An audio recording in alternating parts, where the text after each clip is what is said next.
Hare Krishna. Hare Krishna. So a very warm welcome to everyone for this one of our last sessions with His Holiness S.B. Keshav Swami Maharaj during this trip of his. And he put me on the spot. He wanted to have him give the class, but then he said, let's have something interactive, some way by which we can draw out a lot of questions and answers. Maharaj is very good with question answers, as you know. Yesterday also there was a series of beautiful questions answered by him. So Maharaj, thank you for agreeing. This is his. Thank you for agreeing. This is his 5th program of the day. And he seems to be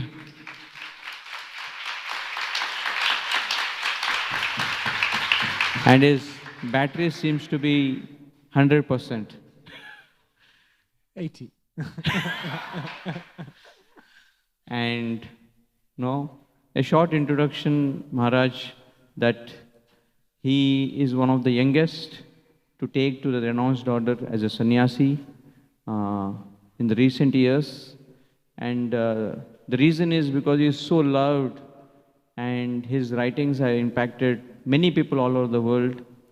Just in few years, he became from no one in the Instagram world to lakhs of followers.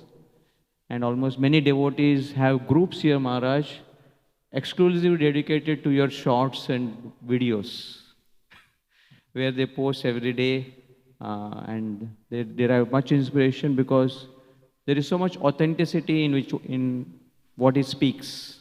It's not wishy-washy, it is not too analytical, it is not too out of the way.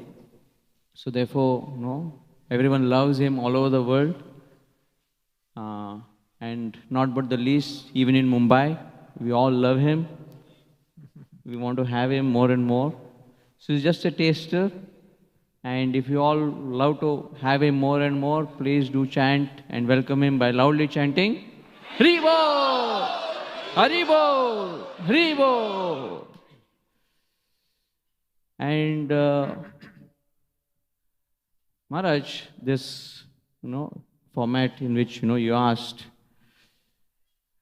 I was a very tough questionnaire in my college days. I studied at IIT Bombay.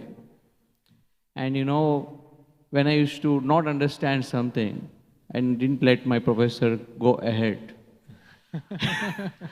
And 50% of my studies used to happen in the classroom, where the professor had to clarify what he teaches.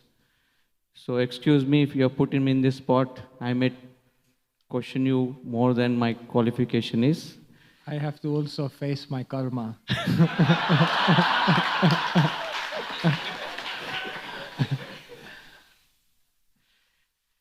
So much, the first question which, is that when I asked for devotees to have their questions, sent to me, more than 25 questions came in, apart from the questions that I was preparing.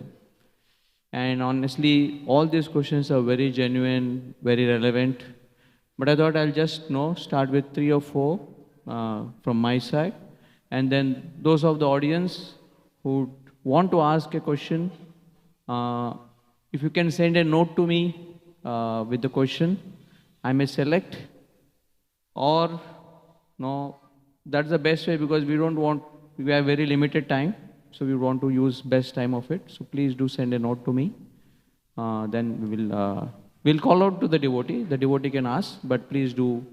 We want to filter the questions, so only very pertinent questions will be asked. Okay. So Maharaj, the first question, which I also heard you are very into it, very expert at it, is about ChatGPT. How many of you use ChatGPT here? How many of you use for your exams? So it's a very, humans love shortcuts. We all love to take the shortest route to success. And ChatGPT in the recent times seems to be that way, by which you can prepare an essay, you can prepare a poem, you can prepare a class on anything. And I remember some years back when Vedabase had come, the mobile app and all that, one devotee had commented that through this, someone can pose to be a scholar without being a scholar. Because you can just search about, say, bhakti or japa, and you get all the quotes from, and then when you give a class, you can say third canto says this, seventh canto says this, and seems to be, a very, and ChatGPT has taken that to maybe 100 levels more, where you know nothing about the topic, but you can present the most erudite presentation of it. So yes, we love shortcuts, but what's your view on the inner development? How do we exactly use these technological tools that are coming up? Thank you so much. Yes. Artificial intelligence, ChatGPT, these things are providing us with so much information in the world today. But we realize that life is not just about information. Life is really about transformation. You can have all the information in the world, but if we haven't transformed our heart, if we haven't transformed our mind, if we haven't transformed our consciousness, then all of that information will not lead to better well-being and greater happiness. We tell people, don't just read to get through the book. Read so that the book gets through to you. Nowadays, people want to get through a lot of information. But how much of that inspiration is touching their heart and transforming their life? Therefore, in Vedic study, the process is Shravanam, hear. But then Mananam, think about it. And then Nididhyasanam, apply it.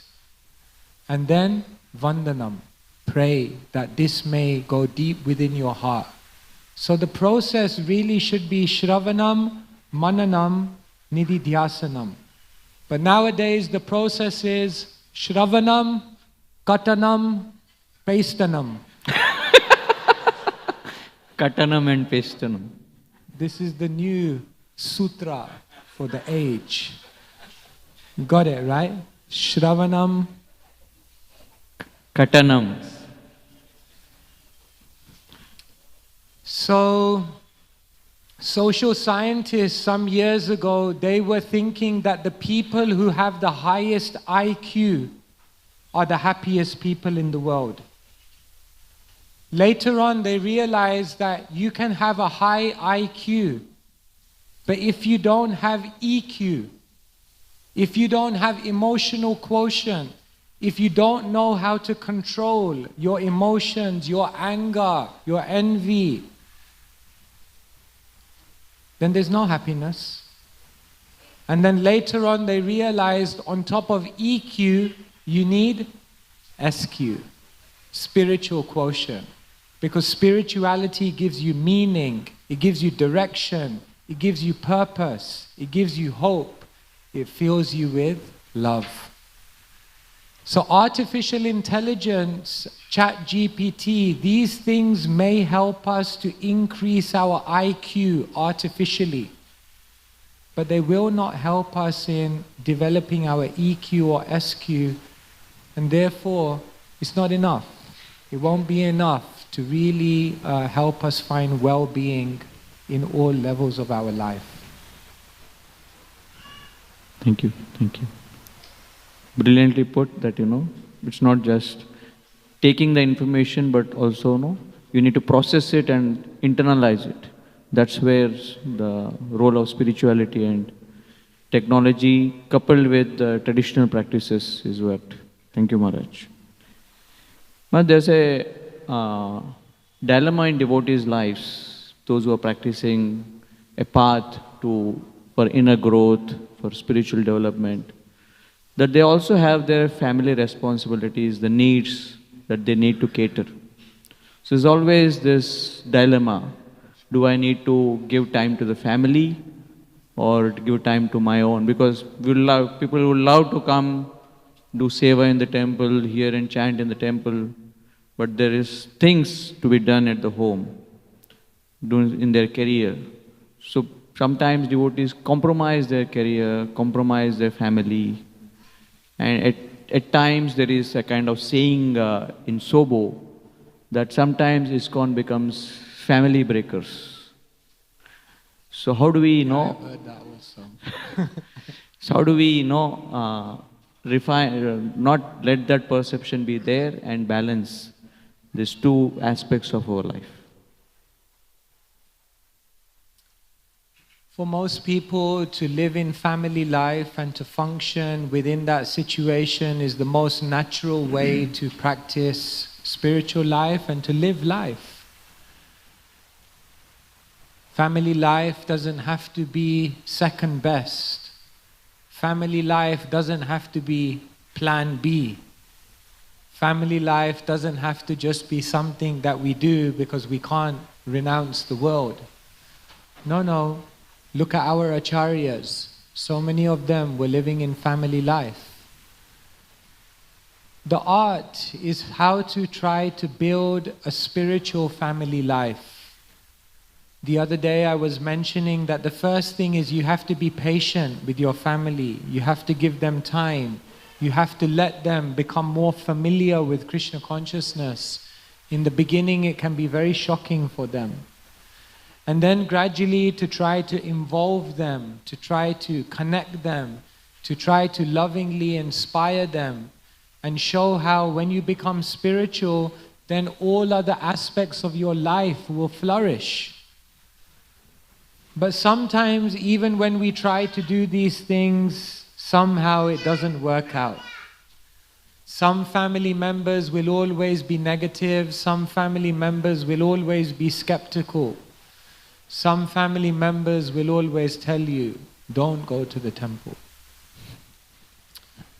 Even in that situation, by serving your family selflessly, even if they don't take to the devotional path, we should be grateful that even the qualities of selflessness, the qualities of dutifulness, the qualities of being tolerant, that we have to exercise in our relationships with our family, even if they're not devotees, all of those qualities will ultimately help us in our spiritual life. So even when our family are not devotees, still being selfless and dutiful towards them will help in your Krishna consciousness. So in that way we can also see that, yes, there is a benefit. So everyone's life is different and everyone has unique situations. So if you are having some family problems, some family tensions, then speak to the devotees because they have seen many things before and they can give you very good insights. And usually from what I've seen with most families is there's a way to work it out. You don't have to do anything drastic. You don't have to do anything revolutionary, but simply a little bit of patience, love, concern, and sensitivity goes a long way. So, yes, try to make it work. Thank you.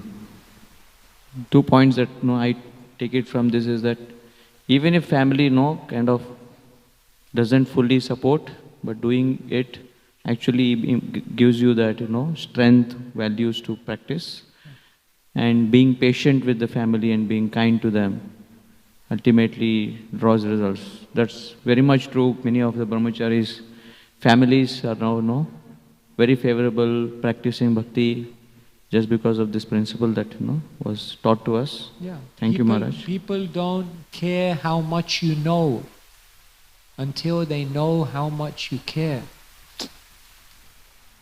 So you can give them so much philosophy, but it won't touch their heart unless they know you care. So show them that you love them, you care for them, you're concerned for them. Be kind. And that kindness goes a long way. Thank you. So anyone has any questions, please do send it to me. Else, no, I have a list of your 25 questions here. The whole thing can go on between us. And Gita is actually a conversation between Krishna and Arjuna, where Arjuna was really confused. And Maharaj, your books like Gita 3, Tattva, and some other books that you have written are so beautiful in the way they present, as the very title, the subtitle of Gita 3 is Wisdom That Breathes. The way you have put it is too good. Many people are asking, what's this 3? Gita 3. Can you just, about the book? Yeah, generally when we see in spiritual culture, we always do things 3 times, isn't it? When you do pradakshina, when you do some kind of parikrama, you do it 3 times. When you offer something to the deities, then generally 3 times. When we chant a mantra, then generally you're doing it 3 times. So it seems that there is something special in the number 3. There definitely is, but the number 3 is also special because usually it takes us 3 times to actually bring our mind to something. Isn't it? When you chant the first Om Namo Bhagavate Vasudevaya, your mind is at home. The second one, your mind arrives at the temple. And by the third one, your mind is arriving to the Shastra in front of you so that you're ready to hear. So generally it takes 3 times to bring our mind to something. So what we do in Gita 3 is we go through the 18 chapters of the Gita 3 times. In the first section, we call it Think Different. And what we show is how in every chapter of the Gita, Krishna tells us to think differently from what we've been taught in life since growing up. In the second section of the Gita 3, we talk about how to. So in every chapter of the Gita, we show you how Krishna is teaching us how to do something in the world. If you want to know how to be determined, study chapter 1. If you want to know how to find love, study chapter 9. If you want to know how to avoid burnout, study chapter 14. If you want to know how to find your purpose, study chapter number 4. And in this way, the Gita is the ultimate how-to guide in life. And then the final section of Gita 3 is entitled, Why Not? And what we look at is the 18 main excuses that people come up with why they can't practice spirituality. If their excuse is, I have no time, Krishna answers that in the first chapter. If their excuse is, I already know all of this, maybe you met someone like that, I am knowing Bhagavad Gita. Then Krishna answers that excuse in chapter number 2. If your excuse is, I have too many responsibilities, then in chapter number 3, Krishna answers that. If your excuse is, I don't want to sit around doing all this spiritual prayer, I want to do something practical to help the world, then Krishna answers that excuse in chapter number 16. So like this, Krishna removes every single excuse. Krishna is an expert objection handler. And therefore, through Gita 3, you learn to think different, you learn how to do every single life skill, and you also understand why not. Krishna consciousness, spiritual life is for here and now, and there can be no excuse whatsoever of why I can't pursue it.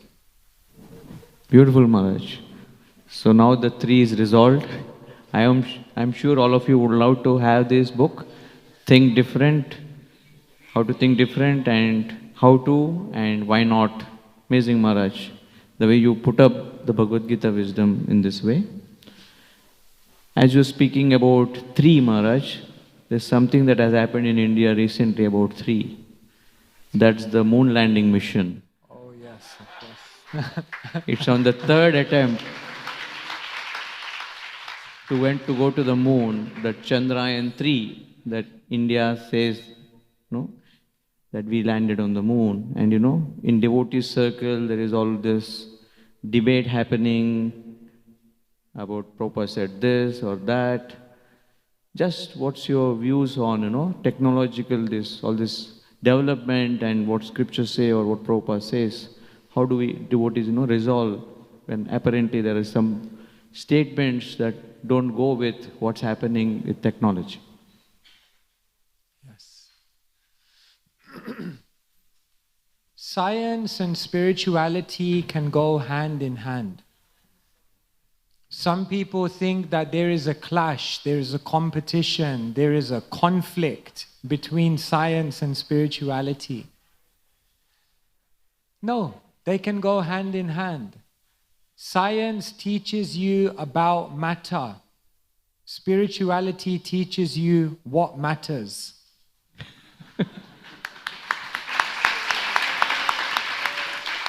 Science improves things, but spirituality improves people. Science can improve the how and the what, but spirituality helps us to understand the why. And therefore, we don't need to unnecessarily create a conflict between science and spirituality, but rather we need to combine them. One scientist, he said, all I'm doing by all of my scientific research is finding out how God did his work. That's very nice, because he understands, yes, Ishvara Parama Krishna Sachit Ananda Vigraha Anadiradir Govinda Sarvakarana Karanam. Yes, God is the cause of all causes. But maybe we can then see how he actually did it. So I think we have to find a ground where scientific research and all the insights and all the understandings that they're drawing about the universe can then be interpreted and absorbed in the world today with the lens of spirituality to actually make lives better. All of us are sitting here. We have all these cameras, we have all these microphones, we have all these fans and AC units. And it's wonderful because it helps us to be here and absorb all of this spiritual knowledge. In this way, we see integration. One scientist, he says, science and spirituality are opposed in the sense that my thumb and my forefinger are opposed. That opposition allows me to grasp things. So we have to try to create a synthesis. We have to try to create a symbiosis. And yes, science is exploring. Science doesn't have all the answers, but maybe science has discovered some things. And how can we utilize that to make our lives in the here and now better? Thank you, Maharaj. So both go hand in hand, that one focuses on the why and the other is about how things can be made easier, and to try to understand how God created this world. I remember the more you understand, that today morning you said that just by studying a flower, one can become God conscious. So, thank you. Well, this aspect of research and trying to find out what's there, what's the best that I can. Sometimes, even as devotees, now because there is access to YouTube and Google, we tend to not follow the traditional system of just going to one guru, learning from him. Rather than we go on a hunt. Oh, whom do I want to hear today? where is the class happening, and we may try to follow a person or a topic. We may try to just capture everything that's spoken on the topic by anyone and everyone. There's other gurus, other people who are also have millions of followers, or sometimes even within ISKCON, like there's so many YouTube videos that happen, and devotees tend to just go on just a kind of infidelity, I should not call it that way, but not really learning from a particular teacher. Spiritual shopping. Spiritual shopping.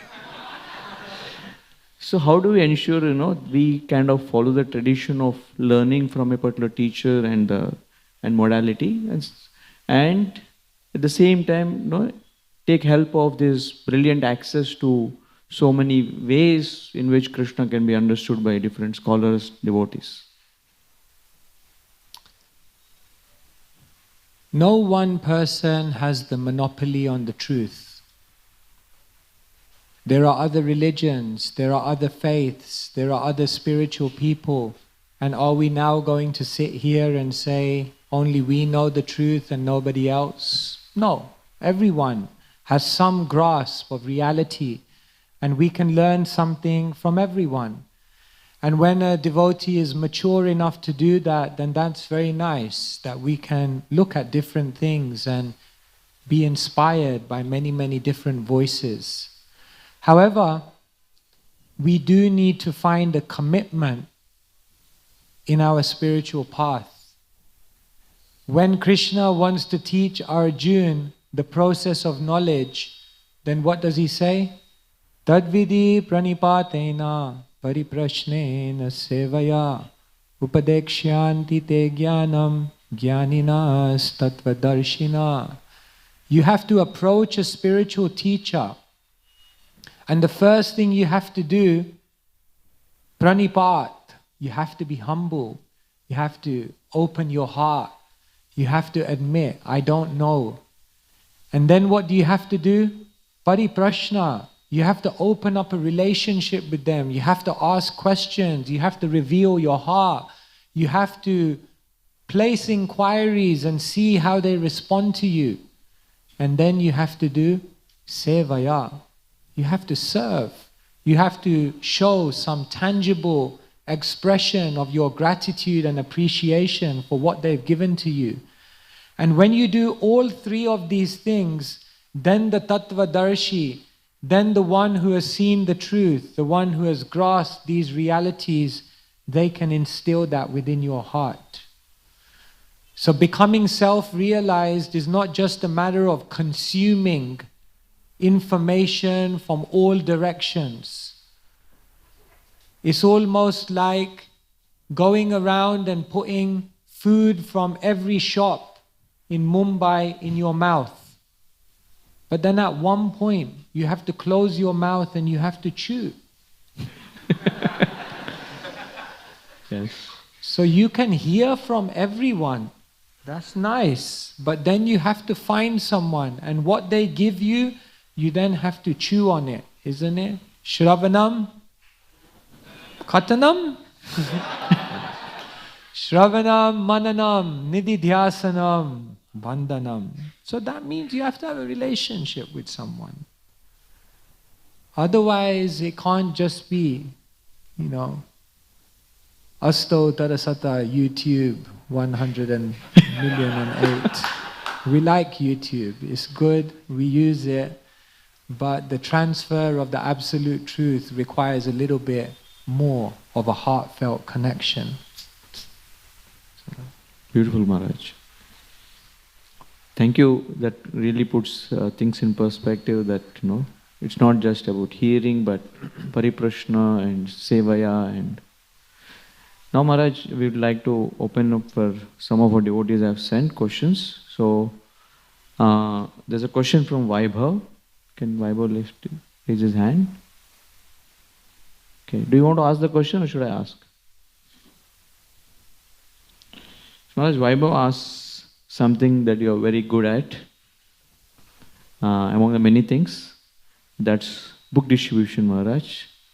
It's a very challenge for many devotees here, and he would like to know some of those ways by which either a technique or a inspiration that will help us to distribute more of Srila Prabhupada's books here in Mumbai. Book distribution is our family business.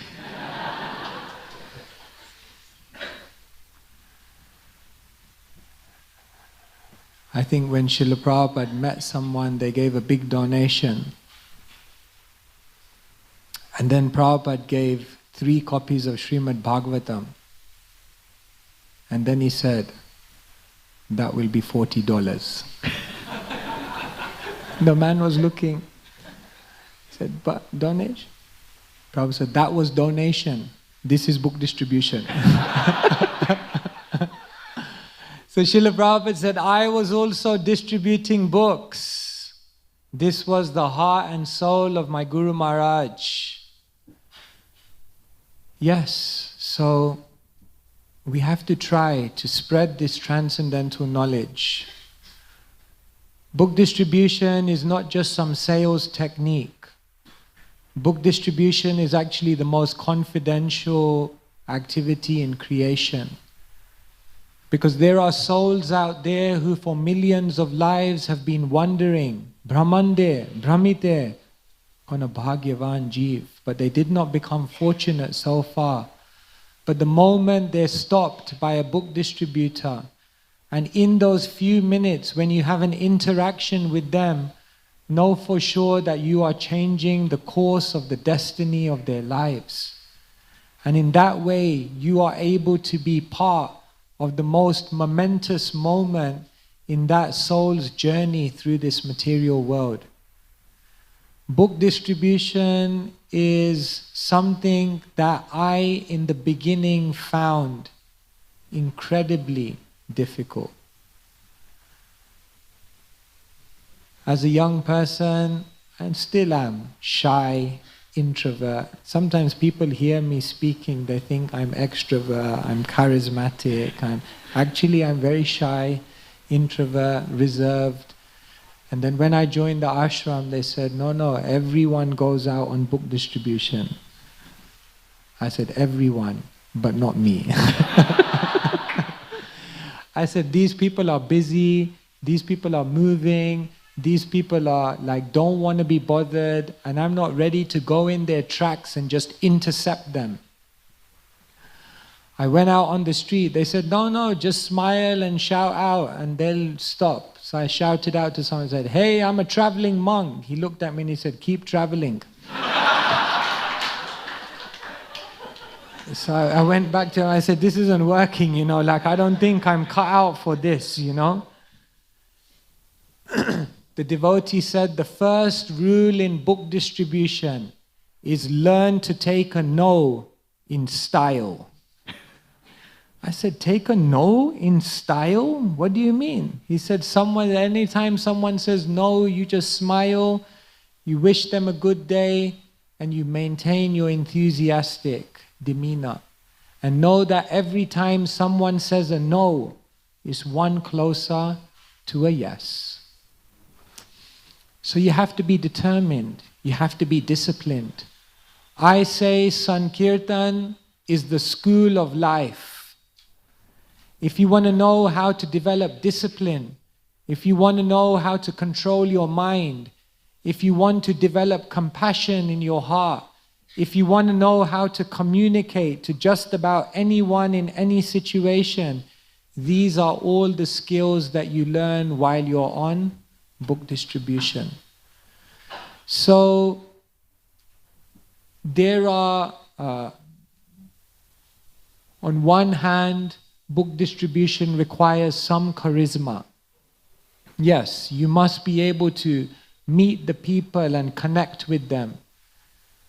But deeper than that, book distribution simply requires compassion, a heart which sincerely desires to help others.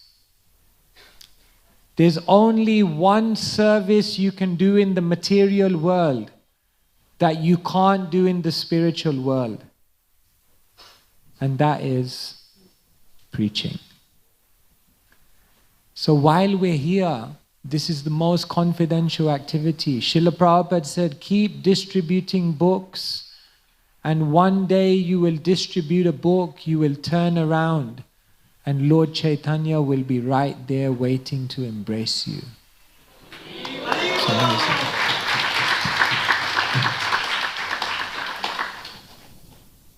I had the fortune in my life to go to the holy dhams. I had the fortune in my life to serve their lordships on the altar. I had the fortune in my life to be amongst great saintly people, and I had amazing experiences. But I have to humbly submit to you here today that my most memorable, mystical, magical, moving experiences in life have been on book distribution. Because there's a sense that when you're on book distribution, Srila Prabhupada is always close by. Srila Prabhupada is watching. Because in the final day, Srila Prabhupada said, when I hear the scores of how many books have gone out, then I get life again. I feel like a young boy. So let us all get behind the book distribution. Some will be the frontline book distributors. Others will support. Others will encourage. Others will offer words of gratitude. Everyone is a part of the Sankirtan movement. And so just find a way to be part of the book distribution movement. Whether you're the frontline book distributor or not, support it, encourage it, and inspire it. And in that way we all continue this great legacy of our movement, because we need to flood this world with spiritual literature. I have a theory, actually, a conspiracy theory. Do you know what my conspiracy theory is? In the future, everything is going to go electronic, isn't it? All books will go electronic. Now, when everything goes electronic, there could be a conspiracy that some entity then controls what access people get to that electronic information. And therefore, in the future, as things become more and more digital, there can be more and more control and access to information. When that kind of thing goes on, physical books become extremely valuable. Because physical books go beyond that kind of censorship. And therefore, in the future, the fact that there are hundreds and thousands and millions of Srila Prabhupada's physical books out there means that a time may come when everyone wants to search for information that is not accessible to them electronically. And maybe, just maybe, at that time, the physical book will become an extremely valuable and sought-after commodity. So there you go. That is my conspiracy theory. Amazing, Maharaj. Looks almost like a movie in the making. Was I convincing? Maharaj, book distribution is about bringing Krishna into others' lives. And Janmashtami is coming. And we want Krishna to come into our lives. And we also want to invite many devotees to come and take benefit of this Janmashtami. So if you could give a short inspiration for Janmashtami, direct into our video camera. This for a video camera to the millions of people that watch. A short inspiration about welcoming people for Janmashtami and what's the mood in which we do this festival.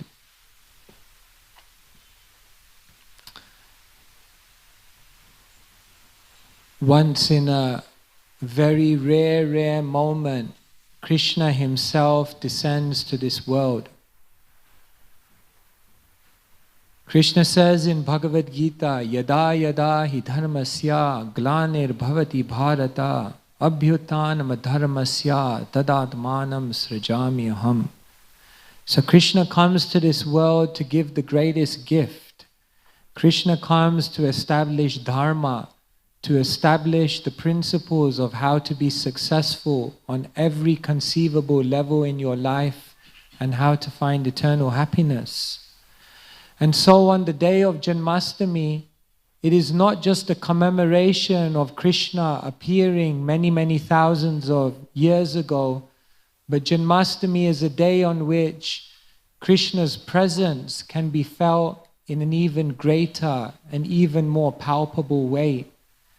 And therefore on these festival days, which are the mother of devotion, one can pray for great spiritual blessing, and one can generate an inspiration and spiritual strength in these festivals that takes their spiritual journey to another level.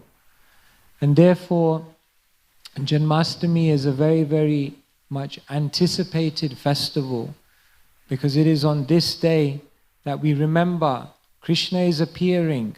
Krishna is making such a big effort to make himself available and invite us back to the spiritual world. Krishna is descending all the way from Goloka Vrindavan and coming down here to the material world to guide us back. And on this day we're remembering how Krishna made such a great effort, and then we're asking ourselves, how can I reciprocate? How can I respond? How can I show my gratitude and appreciation for all the gifts that Krishna has given me? And so yes, Janmashtami is perhaps the most important festival of the year, and a festival which can take your spiritual life to another level. Thank you very much, Maharaj. Is Adarsh here? Adarsh, like to ask the question? Mike can come. Can ask the question.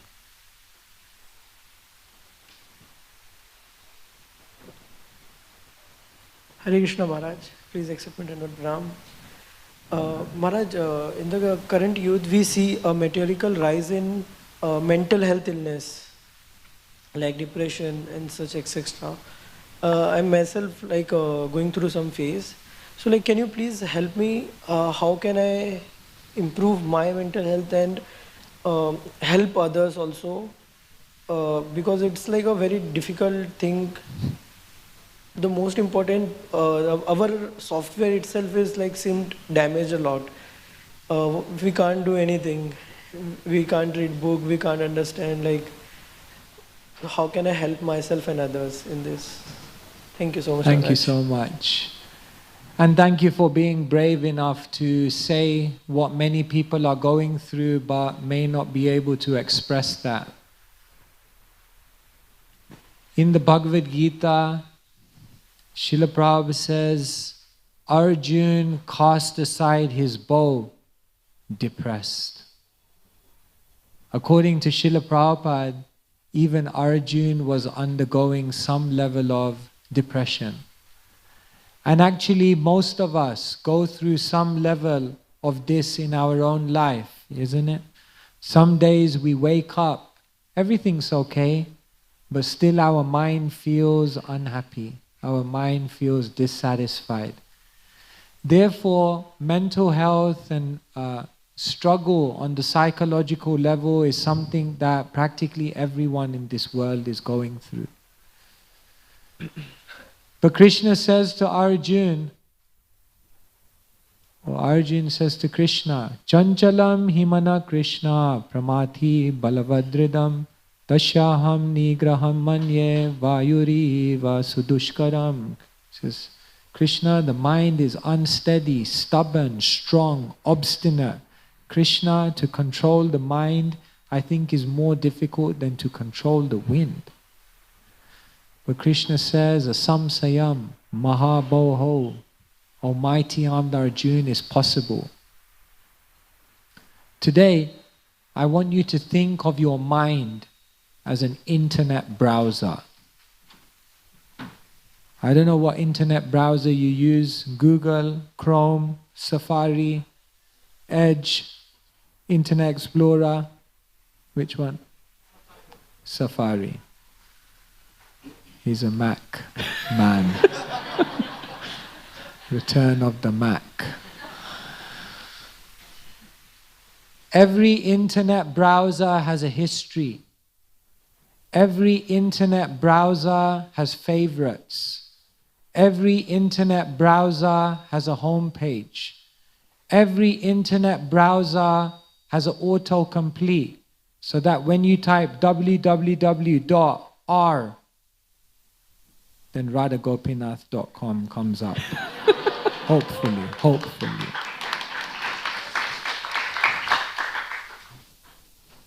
And in this way, your mind is like an internet browser. It has a default home page, a way of thinking that we always go back to. Your mind is like having a history. All of the previous impressions, all of the previous experiences that you've gone through. Your mind also has a favorites, things that you desire, things that you seek, things that are aspirations within your heart. And your mind also has an autocomplete. Because when you see certain things, naturally the mind makes connections to other things based on what you've done before. And so, your mind is like a browser. And if the browser is configured in the wrong way, then the browser will lead you to all the wrong internet sites. But can you reconfigure a browser? Yes. You can change the home page. You can delete the history. You can change the auto favorites. And you can remove the cookies. So, Krishna explains in the Bhagavad Gita that there is a process. Abhyasena tu konteya vairagyena chagriyate. By practice and by detachment, you can remold the browser of your mind. And even when you remold the browser of your mind, watch out, because pop-ups can come anytime. But it's okay. You just click the X, you ignore it, and you move on. So don't feel that the mind is insurmountable. That's what Arjuna thought. Many people in this world have resigned themselves to who they are. I can't change. I am this way. I am a negative person. I can't overcome my psychological struggles. No, that's what Arjuna thought. But Krishna gave him the most powerful tools in creation in order to create that change. And so we can also do that. But you have to be determined. You have to be disciplined. And you have to desire it. Then anything's possible. Okay? Thank you, Adarsh Prabhu, and thank you, Maharaj. It's said that birds of the same feather flock together. That's why we are also attached to browsers. Because the mind is like a browser and we like to be with that a long time, and definitely we need to reconfigure it, and hopefully when we type in www.radha r, so it comes Radha Gopinath. Beautiful way you put it. Thank you, Maharaj. Those of you who are sending the questions, please do write your name if you want the questions to be asked by you. And if not, then then I will choose some of them and ask. Is Pratik here? Pratik, you want to ask the question?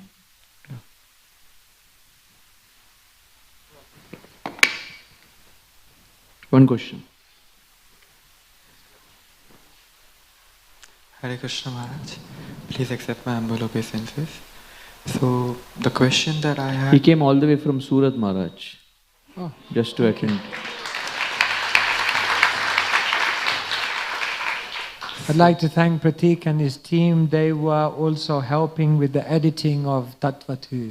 Thank you so much. So my question is regarding doubts. On one side we say that, as you were mentioning before, pariprashnena sevaya, and also that Srila Prabhupada mentioned that doubts are a sign of intelligence.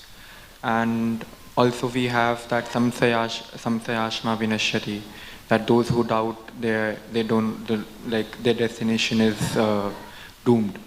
So there are many doubts that we have, and because even when we introspect, there are a lot of questions that come. So how do we discriminate which doubts are helpful in our spiritual life and which doubts should be ignored and we have to move on from them? Thank you. Thank you. There's 3 responses to doubt. Number 1, discuss. Number 2, downplay. And number 3, delay. Okay, I explain what I mean. When you have a doubt, the first thing you can do is you can discuss that doubt. Through discussing it with devotees, what happens is through the sword of transcendental knowledge, that doubt can be removed. Tasmada jnana sambhutam ritstam jnana sinatmana chitvenam shamshayam yogam atistotista bharata. Krishna says to Arjuna, the doubts which have arisen within your heart should be cut, slayed with the weapon, the sword of knowledge. So the first thing is you can discuss those doubts. You have to find a Sangha, you have to find a Vaishnava, you have to find someone in who you can reveal your mind. Because yes, this is love. Guyam, akyati, prachyati, to reveal one's mind. But then, another response to certain doubts can be to downplay them. Certain doubts, they don't need to affect your spiritual journey. Certain doubts, we take a doubt which is here, which is not so much related to my spirituality, but we allow that to block our spiritual journey when it doesn't really have so much to do with our Krishna consciousness. For example, you could come to Radha Gopinath temple and you may have a doubt about some aspect of how this temple is managed. I don't think you would have any doubt, but maybe. But why does that have to affect your faith in the philosophy of Krishna consciousness? That doubt can be downplayed because it's not major enough, it's not significant enough that it needs to hold up your journey. But what happens is we take small doubts about insignificant things and then we inflate it and make it a roadblock in our bigger journey. Sometimes we read something in Shastra. Hanuman jumped from India to Lanka. And then someone may have a doubt. How a monkey can jump from one country to another? Once we were in Soho temple actually, and Jayadvaita Maharaj was giving a class. And he said, Hanuman jumped from one country to another. So one man put his hand up. And he said, what? How can a monkey jump from one country to another? So Jayadvaita Swami looked at him and said, just because you cannot do it. So he became a little offended. He said, well, how do you know? How do you know? Maybe I can do it. So Jayadvaita Swami said, well, if you can do it, then Hanuman can also do it.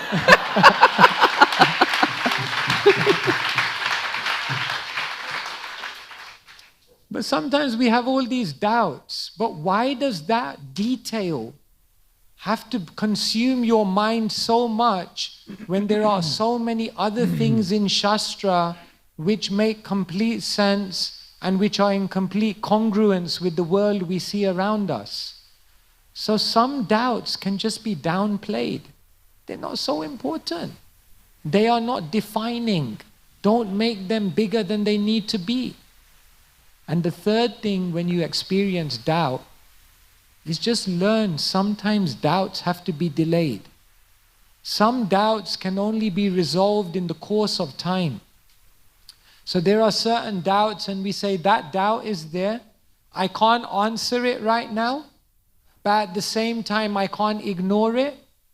But let me just lock it up here in this cupboard and let me come back to it after some time and deal with it then. And what happens is after some time when you come and you open that cupboard, you'll find that that doubt has disappeared in the course of time. So some doubts can be discussed, other doubts need to just be downplayed, and some doubts just need to be delayed. And in time, everything will be resolved. Thank you. Is your doubt resolved? About doubt. So, Maharaj, about doubts, there is one doubt that's right from child to anyone that comes to the bhakti, as is that if God made everything, who made God? If Krishna is the source of everything, who made Krishna? And if we are coming from Krishna and we are eternal, how can we come from Krishna at the same time we are eternal? So this doubt is, I don't know, to discuss, let's delay, that downplay. One first. Can we delay that one and move on?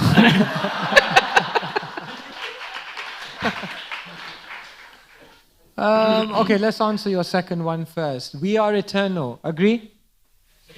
Krishna is eternal. Agree? We came from Krishna. Agree? But how can one eternal thing come from another eternal thing? Oh, now everyone goes quiet. So let me ask you another question.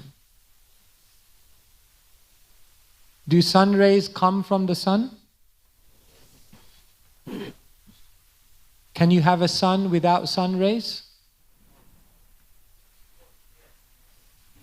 You can have a sun without sun rays? No. No. So therefore the sun rays come from the sun. But at the same time you cannot separate the existence of the sun and the sun rays. As soon as there is one, there is the other. And in the same way we come from Krishna. And at the same time Krishna is eternal and we are eternal. Yet Nityo Nityanam Chaitanas Chaitananam. Krishna is a special eternal and we are subordinate eternal. So that's one way in which we can realize that both we and Krishna are eternal, but still our existence is based on Krishna. And then if we had a father and they had a father and they had a father or a mother, and then we get back to God, but then who is God's father and mother? No, but the whole definition of God is that entity who requires no source. So that's the very definition of God. So we don't need to superimpose our ontological existence. I'm just using long words now to confuse everyone and then move on to the next question. We don't need to utilize our ontological existential limitations. That doesn't need to be projected onto God, because God is of a different nature. God is asamurdva. He is completely different from the living entities of this world. And therefore all of us require a source. But when you come to that personality who requires no source, Anadir, Adir, Govinda, then that Anadi is Krishna, is God, is the Supreme Person. So by definition, the Supreme Person requires no source. That is the very definition. Thank you, Maharaj. Now this is a question, a very emotional question, to do with regret. I'll just read out the question. Sometimes we misunderstand and undermine our parents, and then they depart. And now it's a lifetime regret. How can I overcome this regret towards my father through the Gita wisdom and also help his soul attain to the lotus feet of Lord Krishna? Krishna explains that we're all on a journey. In this life we come together like straws in the river, and we spend some time together, and then downstream all the straws go in their own direction. And in that way, by the waves of time, all of us are separated from each other. So yes, when a loved one departs from this world, then naturally for many people there are regrets. I should have served them. I should have expressed my love. I should have been more kind. I should have been more present. And naturally there is deep regret within our heart. But according to Vedic teachings, we can continue to serve people beyond time and space. Because that personality was not just your father in this body, but that was a soul who was taking the role of your father, and that soul is continuing on its journey. And therefore you can always dedicate spiritual activity, make prayers, have offerings of love and gratitude towards that departed soul, and in that way you continue to help them even beyond this chapter. So there's always a way to serve, there's always a way to contribute, even if someone is not present before your eyes. And that kind of contribution is actually the greatest contribution, because then you are helping the soul on their journey. Thank you, Maharaj. Thank you. So everyone is excited to have more questions? Everyone? Okay. Maharaj, yourself, can you take some more questions? Yeah. no, definitely. I think we're going till 9 o'clock, is it? The temple management is allowed a little more till 9:15 if there is interest. Sure. Happy. So if you're charged, devotees are surcharged. No problem. Sure. I'm here to. So please do send in your questions with your name if you want it to be asked. Otherwise, there are a lot of questions here that devotees are sending me. Some people want to ask live, is it? Yes, someone wants to ask live. And you can raise your hand. Okay, back there, Adi Bhagwan.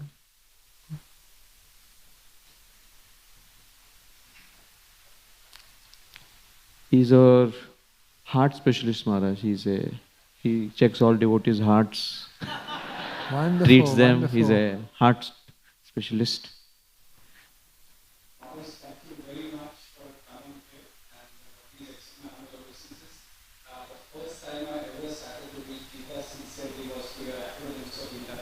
And I personally wanted to give you a big thank you for that amazing acronym book. And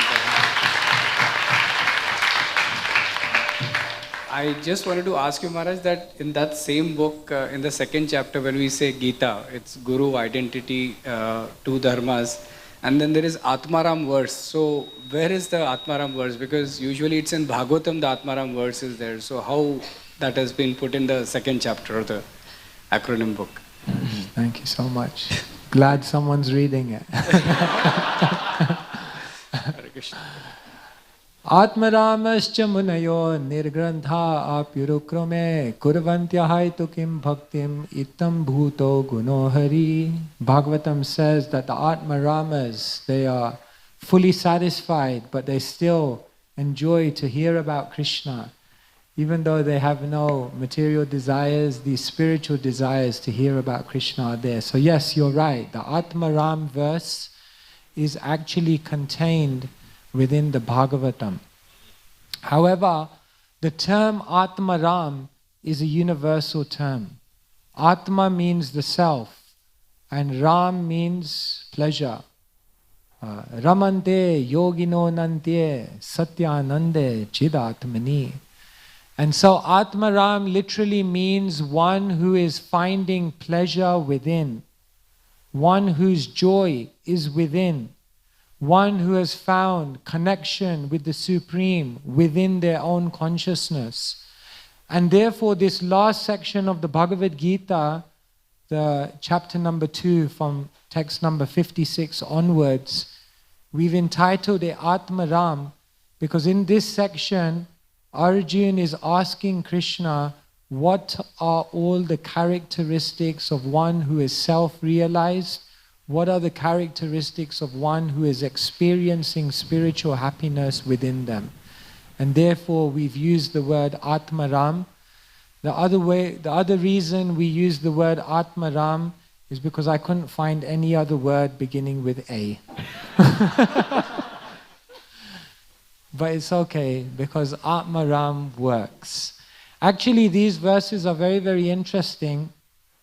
It is said that these verses of the end of the second...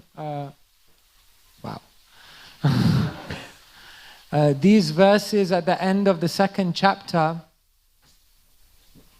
they were daily recited by Gandhi.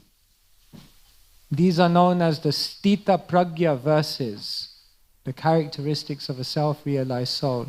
So it said that Gandhi, of course we quote Gandhi on the back of the Gita, he says, whenever doubts haunt me, whenever disappointments stare me in the face and I see not one ray of hope on the horizon, then I immediately turn to the Bhagavad Gita. I open up to a verse, and in the midst of overwhelming sorrow, I find joy and hope.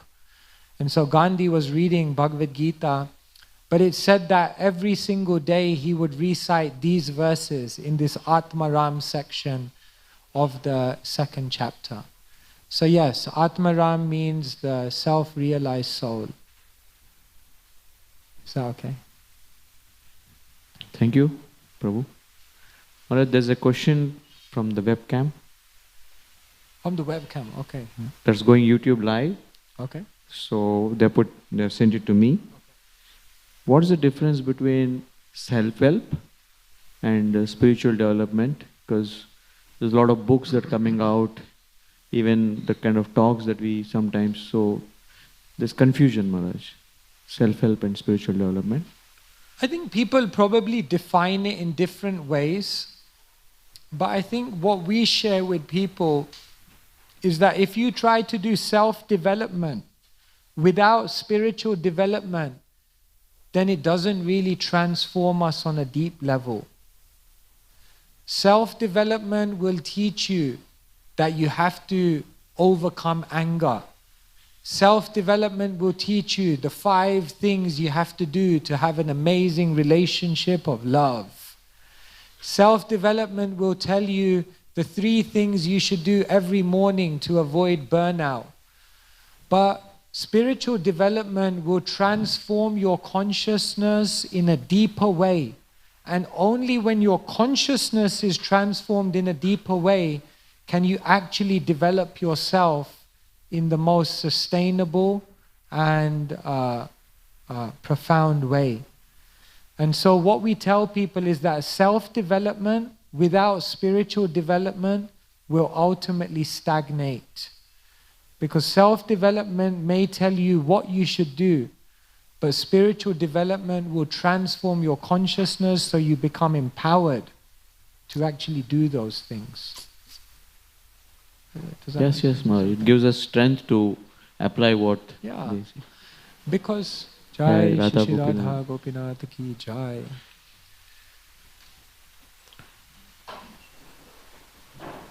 Thank you, Maharaj.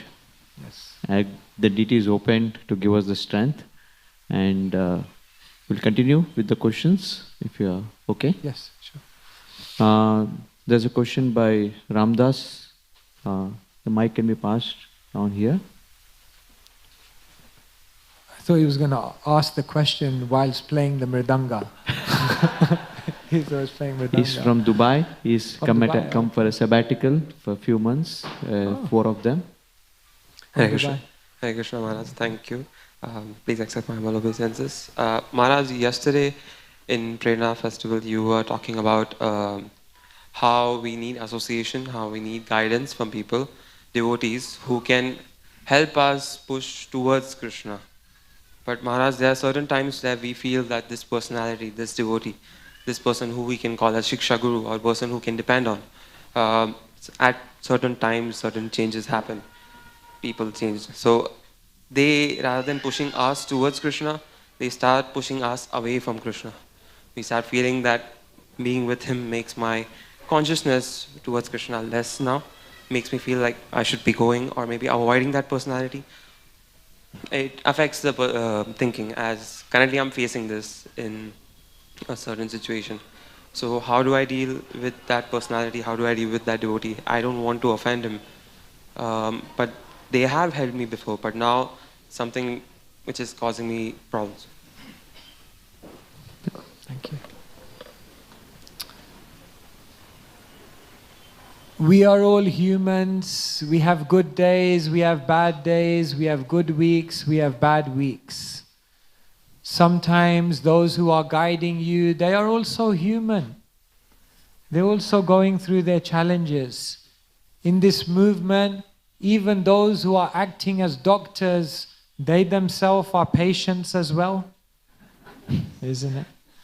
ISKCON is a hospital, and all of us are patients.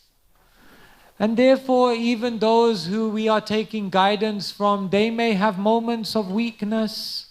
They may have moments when they show their human frailties. So we don't immediately need to write people off. Oh my God, my Shiksha Guru missed Mangalarti. Clearly, they are no longer qualified.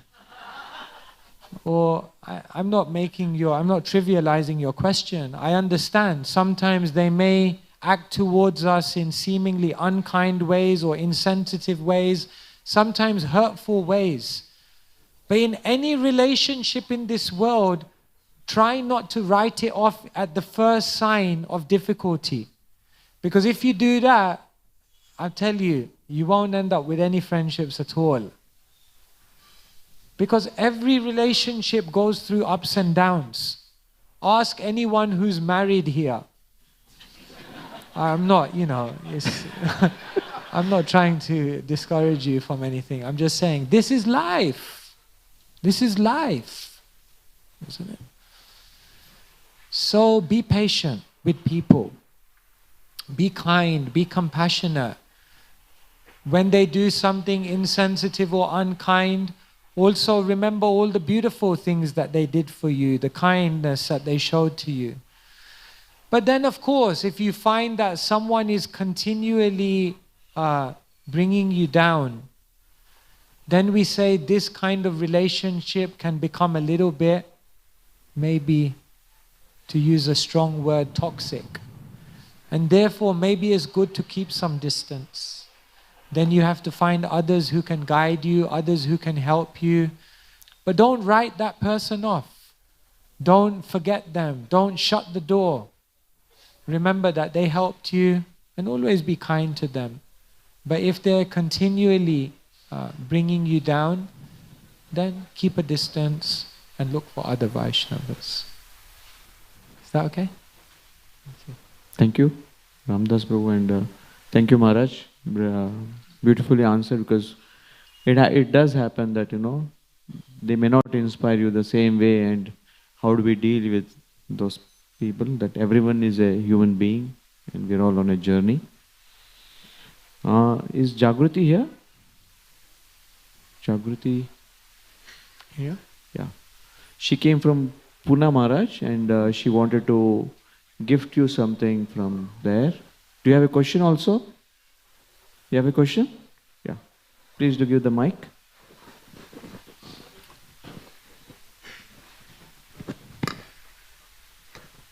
Hare Krishna Maharaj, Dandat Pranam. Actually, I was waiting for your arrival since months in Pune or Mumbai. So I came from Pune. And my question is regarding chanting, Prabhuji. I have heard a lot that it is good to chant in the early morning. I struggle so much, so I just want some instructions from you so that I can follow and chant attentively and in the morning. Yes, the dreaded sound of the alarm clock.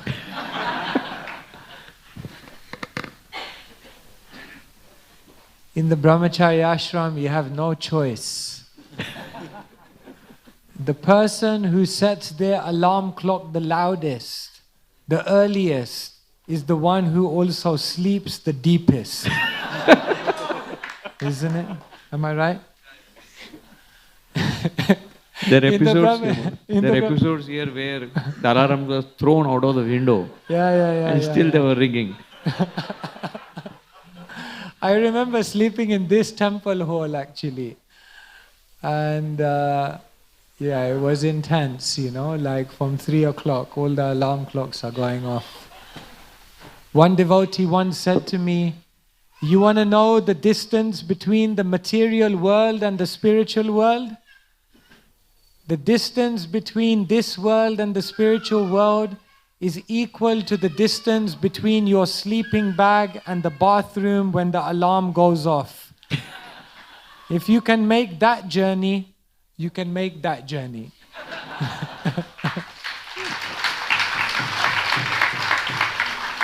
So yes, it's a struggle. It's difficult. Anything in life requires sacrifice.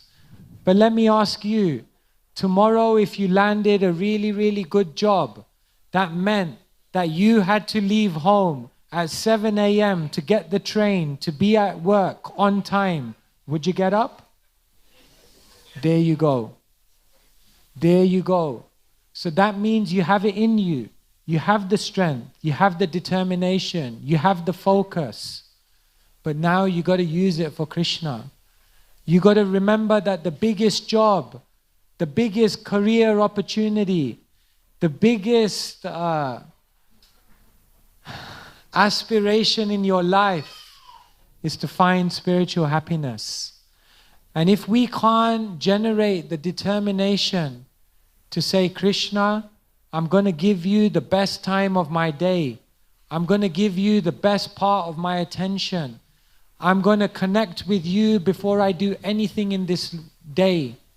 If we can't generate that, it's going to be difficult. One time we went to Varshana. Have you been to Varshana? It's a beautiful place, isn't it? So we met one Mataji. She was like 90 years old. And she told us, "Since I was 11, my parents taught me to do one thing, and I've done it all my life up till this day." So we said, "What was that?" She said, "My parents told me, when you wake up in the morning, then immediately close your eyes.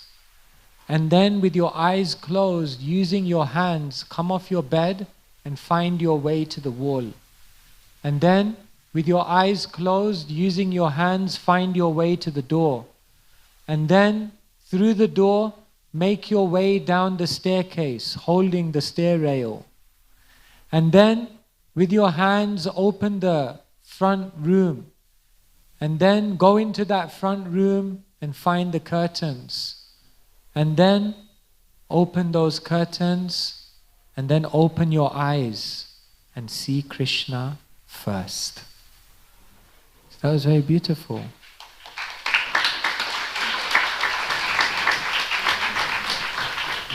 The first appointment of the day is the appointment with Krishna.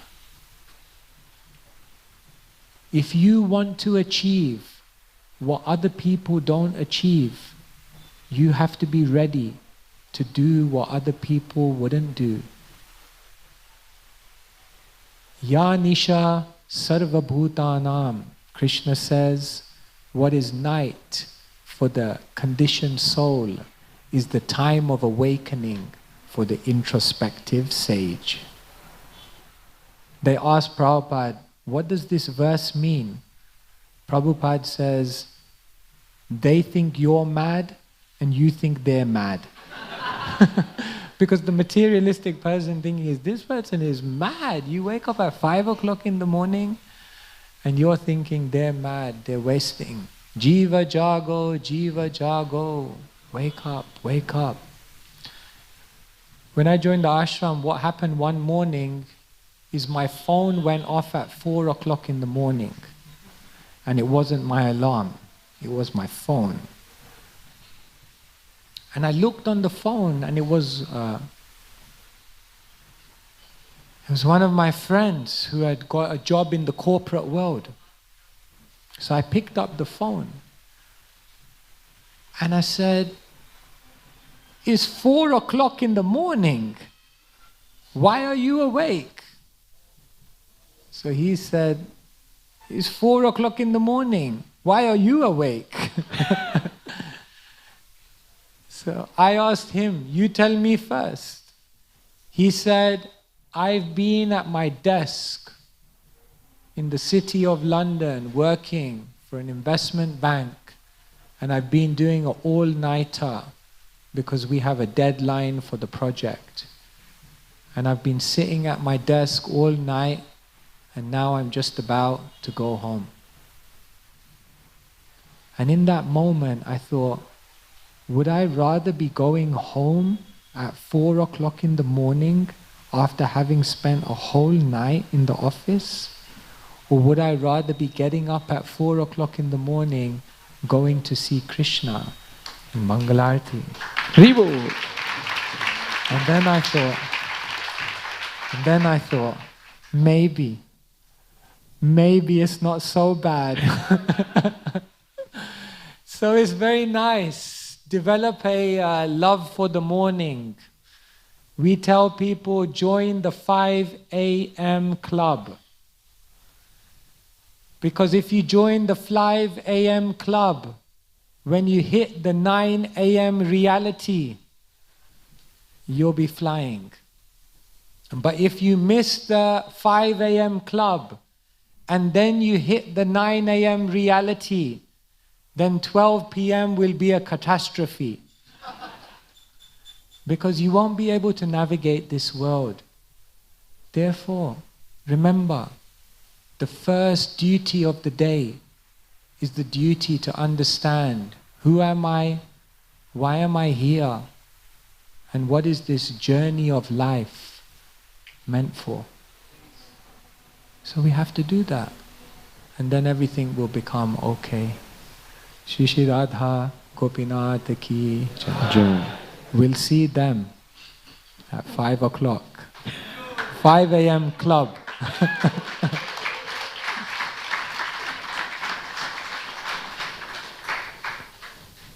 Thank you, Maharaj. Beautiful answer to that question about importance of morning and chanting.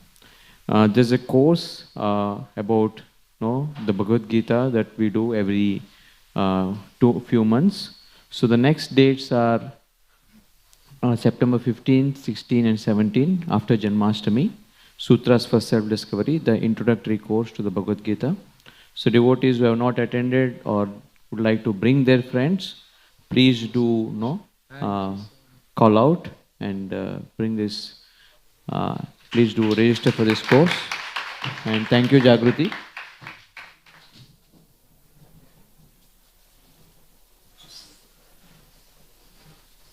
For bringing the gifts from Radha Vrindavan Chandra.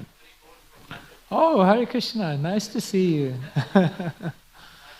These are London connections. So the topics are happiness and purpose, good and God, and Gita and life. So please do register online. There is a sign, and also our devotees are standing behind for registering for this course. And we continue for a few more minutes, Maharaj. Sure. 5-10 minutes more. Is Meghna Mataji here? Would you like to ask the question yourself? Should I ask? Okay. Maharaj, we recently saw the painful departure of His Holiness Kadambakanand Swami Maharaj, and we all love him a lot. He's an inspiration. He gave amazing classes here. And you being so close to Maharaj, you are one of his very few disciples, that he had. So we'd love to know some reflection or a pastime, one or two, about Maharaj that's very close to you, that can inspire us.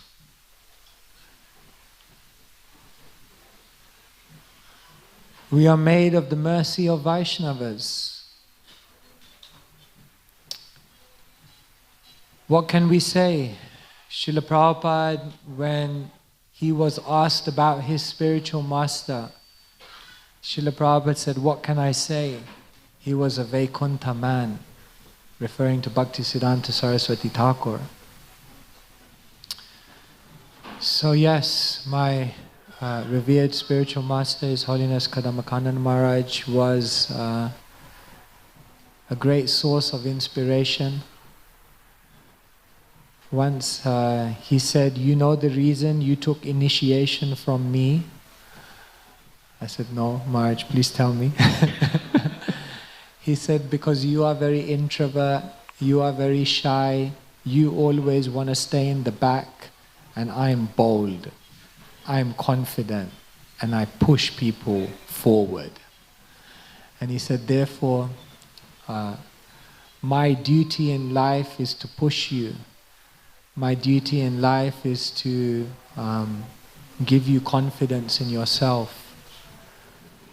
So my spiritual master had more faith in me than I had in myself. If you have someone in your life who has more faith in you than you have in yourself, there's a wonderful gift, because they can reveal to you a potential. The spiritual master is that person who can come up with a vision for your life that's much greater than what you could have come up with yourself. And so, when my spiritual master was leaving the world, he was drawing up his will, and he was giving different things to different people. And then he looked at me and he said, "I'm not leaving you anything. I'm only leaving you service."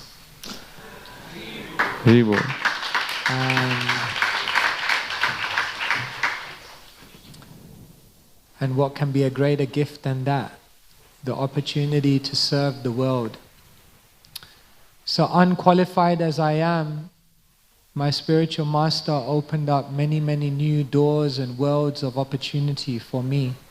That was his magnanimity, that was his kindness. He wanted his disciples to be even more than himself. How can we ever be more than our Guru? But the Guru has that vision of empowerment, of complete magnanimity. So yes, I was fortunate. I had that mercy. He lovingly pushed me to accept the renounced order of life. And here I am, as a small person in front of all of you, trying to carry his order, trying to be exemplary in Srila Prabhupada's movement and not discredit this movement in any way. So I'm trying. It's very wonderful to be amongst all of you. And Kadamba Maharaj always loved to come to Chowpatty. Yes, yes. He loved to come here to speak to all the devotees, to chant, to break a few harmoniums. When he would sing, he would break harmoniums. So yes, what can I say? So many pastimes are there. But the essence of it is that my spiritual master gave some meaning to my life. And that was the greatest gift. Thank you. Thank you, Maharaj. We look forward to your narrating or coming out with a book of those pastimes in future.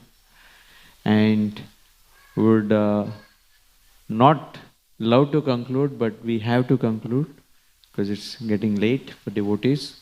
And also Maharaj had a long day, but he's extending himself to sign these books downstairs. For those of you who would love to take a copy or one or two. So downstairs there's a stall that is put up, and Maharaj will be available there for devotees to sign these amazing books of wisdom that he has written. And Maharaj, although you are leaving us, you have made such a space in our hearts. Please come every month.